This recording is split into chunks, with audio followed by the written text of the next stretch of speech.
Your simplest cell is more complex than the River Rouge plant. It involves, the simplest cell is an entire city with garbage disposal facilities, manufacturing plants, input-output controls, gates, gatemen. It's astonishing, the complexity of the simple cell. But anyway, the DNA nucleotide consists of unique assemblies. They selected from over 200 proteins, each involving over 3,000 atoms in three-dimensional configurations. And it's all defined from an initial alphabet of 20 amino acids. And those 20 amino acids are defined by, in effect, 4 codes. The genetic code, where it's so much in the news, I'm just going to highlight a few aspects of this that you may not be sensitive to from a coding point of view. In your cell, there is your DNA. That is your master record, your master blueprint. To conduct all the things that are going on, they don't endanger that. They make a copy of it for the workers.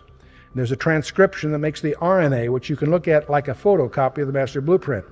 And then that RNA is translated to create the proteins, which are in effect functional machines. And the Crick dogma, of course, was that you go from the DNA through the RNA, you go downhill.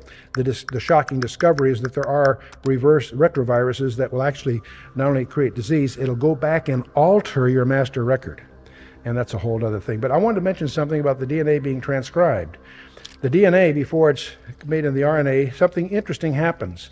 That there are sections of it that are selected out. You realize these are equidistant letter sequences.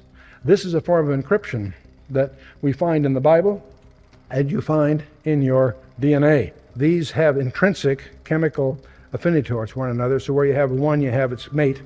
And this kind of coding scheme allows you to split it, and it will find its mates. It's an intrinsically self-replicating code. It'll copy itself without error. And that itself is an interesting design feature. It's intrinsically self-replicating. These 3 out of 4 codes will specify any of the 20 amino acids you're going to need for the proteins, plus leave some over for punctuation. You have start controls, stop controls, that kind of thing. So you have an alphabet designed here that is operative. And your messenger RNA, of course, needs to be translated into proteins. So there are machines that emerge out of all of this that will transfer the RNA, and what it does, it will read that code and decode it. And as it moves along, it knows from the coding what protein it's talking about, and it strings those along to create a protein chain. And that protein chain has characteristics that will cause it to form a three-dimensional machine. We're going to talk about a hemoglobin molecule. That has 574 elements selected from an alphabet of 20. And here's the composite of them. There's elements of all these different amino acids in a specific sequence, and if you don't have that sequence, you have hemoglobinopathy. It's fatal. The formula for the linear arrangements is a factorial thing. Anyway, it's 10 to the 600 with 650 zeros. Just one of them is hemoglobin. The others are hemoglobinopathy. So did this happen by chance? Hardly.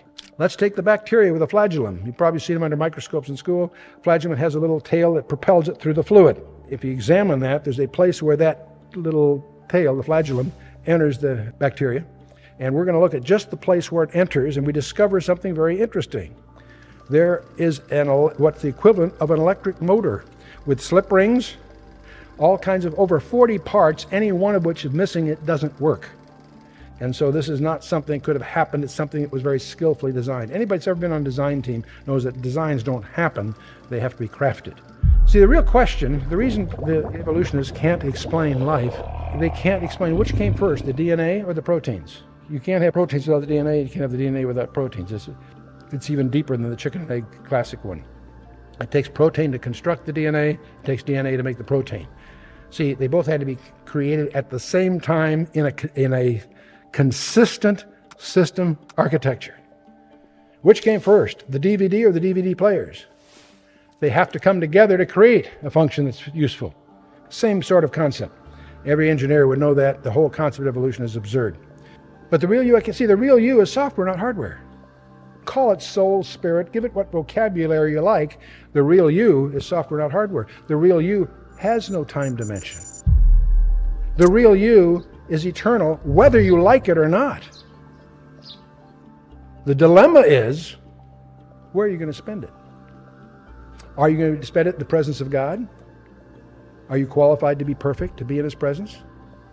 Or will you be denied His presence? You see, you're in this little parenthesis that some people call a boot camp for eternity.